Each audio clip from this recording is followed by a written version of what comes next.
Hi there. We've reached a kind of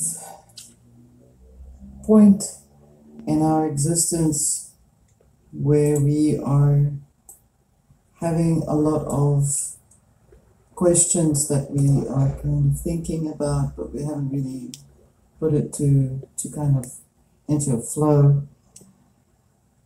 And I've brought a sense of ideas. I've brought some ideas with me to share with you. Again, this may be very full body, but I will try and be specific in the way that I'm sharing this with you. And it's about a new aeon, or an eon, or a new cycle that we as a collective, or humanity as a collective, is preparing to embody. What I'd like to bring to your attention is that we know that we have experienced a lot of timelines, we've experienced a lot of lives, and I can say that we know we have been able to learn from our past. I'd like to feel that that's something that we've experienced. And this is also why we are in the present, so that we can learn from what we've experienced in the past, so that we can shape our going forward. That's how it works. Through the past, we always project into the present. We ultimately do not have the future. It never belongs to you because it doesn't exist, because you have nothing to look at, because there's no reference. The only reference for you to look into going forward is for you to look at where you are in the present. So therefore, it is important to focus on your experience in the present. And we look at the nature and how we have been subtly called to cultivate a kind of caring and love and nature for ourselves and for others around us, a kind of a human sense of caring. And also it's tied up to having to do something at a particular season. We're also, if we look at where we are now, we can look at our circumstances as if we're preparing for a harvest. It's important for you to keep that thought of harvest to this particular body of work in the sense of preparing for new seeds to be planted in the mind, new ideas to be cultivated, changing the implements with what you process your ideas with. We also plant intentionally to grow ourselves, our proverbial adjustment to what is within and what is outside of us, to cultivate and bring in a harmony that embodies our strength, and to nurture and clear what we consider is strong, and that which is not supporting us to work on that, to revoke that, to repair it, to fix it. We are urged to re-implement the sacred memories, and as we speak, as I'm speaking to you right now, you are feeling the sacred memories always. It always comes to you when you're in a moment of calmness, when you're in a moment of peace, and that is where the harmony is. We're also looking at the memories of Mother Nature, not Mother Nature for what it is, but maybe, perhaps for what it is, but that we also have to look at her within us, just as we are within her. And with the appropriate seasons that we're going into, that we have been going through, we are now reevaluating, and we're doing a kind of spiritual stock taking. So for each person, there is a task at hand. For each task, there will also be preparations. Prepare yourself to get rid of the old tool or the old implements that you use to till the soil. Get rid of it. Get a new tool. Upgrade the way you look at things. When I say we're implementing and changing the land for the seeds to grow and for the harvest to take place, I'm talking about the consciousness of your mind. Your mind is the earth. This is where the earth is fertile. When I speak to you, I'm sharing with you seeds that you have a choice to plant within your earth or not. This is entirely up to you. And then there's also something that I'd like to share with you along the way while we're going forward is we will be going through some things that may not feel so nice to deal with, such as fears. Our fears that we're busy experiencing, things that are completely out of control. It feels as if it's out of control. And you've dealt with that specific situation. Best way to deal with it is to revoke it. Make peace with it. Transmute that fear. Transmute it. Look at that fear that you've dealt with before. Transmute it in the sense of, I learned that once upon a time I was not in the right position, but I've learned about how to not be there or how to not be in that state of mind. So, got it moving along. It's not so simple, but it takes a bit of effort to be forceful in your state of consciousness, in your thoughts. We are also having to deal with issues that we have to look into with regards to the soul.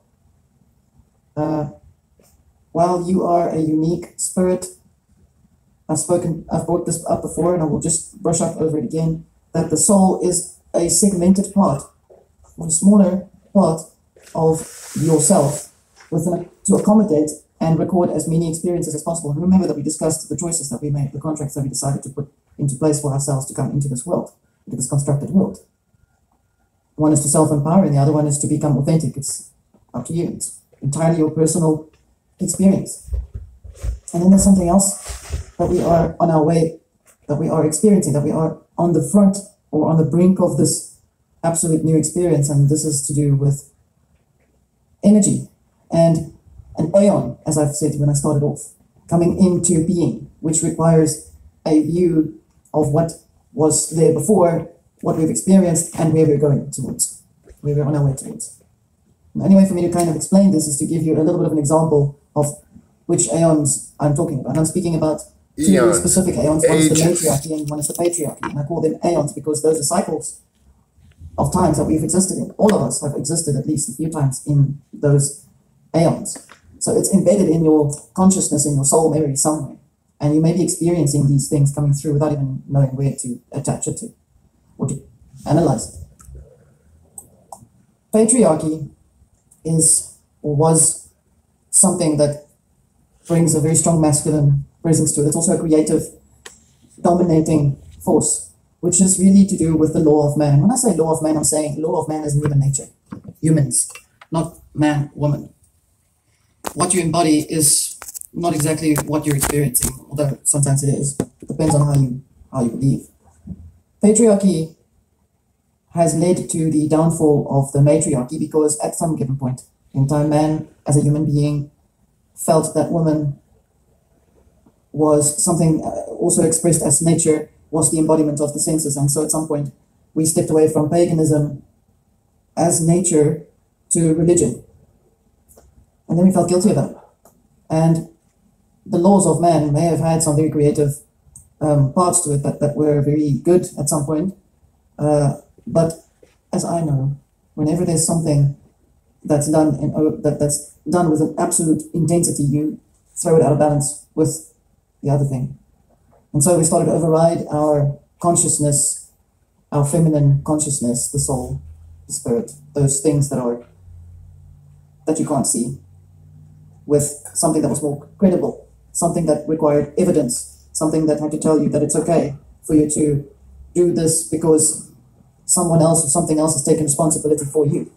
And that's how we overthrew our sacred masculine and sacred feminine principles, by allowing an outside force that was created by a law of man to override our common sense, override our consciousness. And that's where the matriarchy and the patriarchy started to. That's where matriarchy was overridden by patriarchy. Okay? But I'm speaking about things in the past, and I'm speaking about things in the present, and I'd like to share with you something positive out of all of this, because we have these principles inside of us. We still have these principles inside of us. We have been able to have a choice to decide how we would like to go forward. Essentially, Mother Nature is us. We are the event. Remember that. We are that which we have been looking for to come and save us. We are that. We're saving ourselves. We finally decided to step up and take responsibility for ourselves, for our actions, and for how we care and treat others. Irrespective, of course, of the others that may not have been following through with those ideas. But I will discuss that at another point, another time. So, Mother Nature, we are not only Great Spirit in plural, the infinite conscious mind of Creator and creation. Remember, we are not only Great Spirit in plural, and the infinite conscious mind of Creator and creation, the dream and the dream, but we are also the nature of the mother and the father being the patriarchy, man. We transmute with a common natural sense of awareness. We are entering an alchemical wedding of both sides to become the whole, to regain a sense of integrity, to bring a balance between the sacred masculine and sacred feminine principles, matriarchy, patriarchy. It's all inside of you. It's not just that you're a man, that's what you got, that's what you have. Not because this or that. You have these principles within you. if you are able to create with your mouth, say words that are like seeds to fall in the womb or the thoughts of another, then you have created a wedding. Then you have created something, a union. And that's where creation took place. This is a metaphorical, metaphysical discussion. Keep it in mind. What is transmutation? Transmutation is if you take something that has, if you take lead and you turn it into gold, as an example. That's a very good, common example. If I give you things that make you feel, if I say things to you that are very destructive to you, and you take those words and you change it and you see, oh, okay, I'm just mirroring my wind, I'm placing my wind on you, then that's how you've transmuted my fiery arrows and you've turned them into flowers. It's where we are right now. We're transmuting. We're also transcending. We transmute with a common natural sense. And I'm bringing in with common natural sense because it means that you have an inherent sense of awareness inside of you that will tell you it's not safe to leave your child outside while you go wander off in the forest. That is a common sense. Nobody or nothing told you that is a law. You have that common sense in you. We are invoking common sense. We're bringing all of that back in because we're tapping into the nature of who we are. We're tapping into the nature of both things inside of us. The matriarch is the nature of us. With the awareness that we are in an existence that we choose to be flowing freely through, without suppression of nature, and without becoming too historically connected to the patriarchy, because so-and-so said that so many years ago, that must be law. Common sense tells you it's not safe to put all kinds of chemicals inside of your body because you might explode. You have to think about the logical sense of it. So actually, it's not even logical, it's just common sense. Through these changes, we're going to be experiencing a lot of emotional adjustments. We're going to be experiencing a lot of weirdness from the media. Media is trying to create a psychopathic energy in terms of feminism, what feminism should be. They coin it feminist movement. There's a lot of focus on guilt for being who you are. And that's because they're inverting the feminine energy. They're inverting it. So they are at the same time exploiting the feminine and the masculine principles in physical and emotional and mental expression. There are so many examples of this. It's all inverted because they are obviously, to be honest with you, too stupid to understand it for what it is. So stupid is part of inverting things, with all due respect.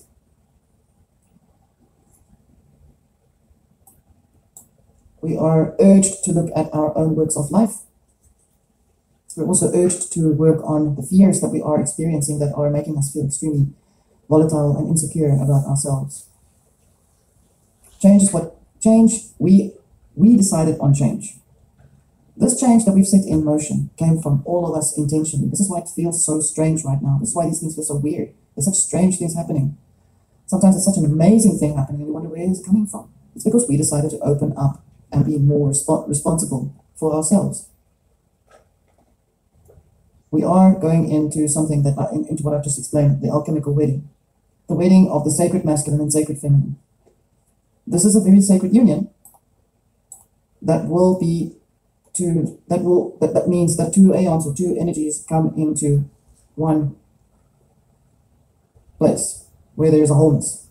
Because these two, you've transmuted both of them, you've taken the good and the things that have supported you out of both aspects. Now I'm speaking about outside of you now. I'm not speaking about what is inside, but from within inside, you control your external environment. So if you decide that, yes, the matriarchy, back in the day, paganism had something good to say, was something good. You weren't so happy with the fact that they were all sharing partners all around, but you decided that there's some aspects in there that were good. Then you look at the patriarchy and you think, okay, too many people burnt at the stake for doing this and for doing that, but you're okay with certain aspects there, yeah, because things you were taught to how to build, how to make a house. You take those things, you put it together within yourself. You keep the picture of that inside of your consciousness and you start to create a wholeness that is complementary to the feminine and the masculine energies inside of you. And in that way, your intention, by keeping that inside of you, projects into your existence, your present existence around you. And before you know it, everything that happens with you in your life, whether it's in a negative way or in an emotional, positively charged way, you'll be able to look at with an objectivity that you can take certain things out of that.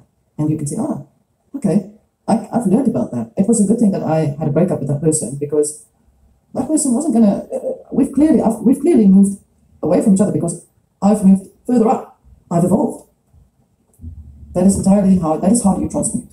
So the tool that we need in this day and age right now is to transmute. And how to transmute is exactly what I've just given you an example for. Because the outcome, the new aeon that we are entering in, and literally speaking, has already started. In the new year, 2020, we are already in the new aeon. We are superseding the predictive expectation that we're going to be going into a dark, feminist, angry movement. We're going into a wholeness, something that is completely unique. There's something that I'd like to share with you, something that came to me a while ago. I was given an indication. I looked and I found that we are on three paths. First one was the journey of the heart in the daytime. That's the journey of the heart in the sun, in the solar age that we've been in. The sun worship days, years, eons. Then we've entered the second nature of the journey of the heart at night. And that means all things that are hidden, that the heart has had to learn to experience and express, purging, shadow fights. And now we are in the last part of that journey, figuratively speaking now, in the journey of the heart of the self, of which the last was given a very few, there was a little word that explained it, and it's a Spanish word, it's called nayera. And it means, it stands out. It gives the sense of the promise that after you have succeeded the first two parts, which we have, we are now able to experience the third part. This is the third part of the new aeon that we are in, the journey of the heart of the self. I'm just going to call it Nayara. Nayara means you have a vivid imagination, you can bring inspired messages to the world, you like to enjoy the pleasures of life, and when self is overcome, you can arise to the heights. You can look it up. I'll give you the interpretation. That is exactly how it came. And I can't speak Spanish. That's the name, that's the word that came to me, that was given to me. So, be mindful of two things. That the elitists, or Illuminatists, or whatever you want to call them, whatever they think they are, they've been trying to bring in new ideas about how the matriarchy energy is supposed to look like. They're giving you a dark version of it because that's what they want you to be afraid of, because they want to experience the creative energies of that age, of the matriarchy age. They want to bring it back in. They want to bring in all kinds of bad stuff. Think about it. Much love to you.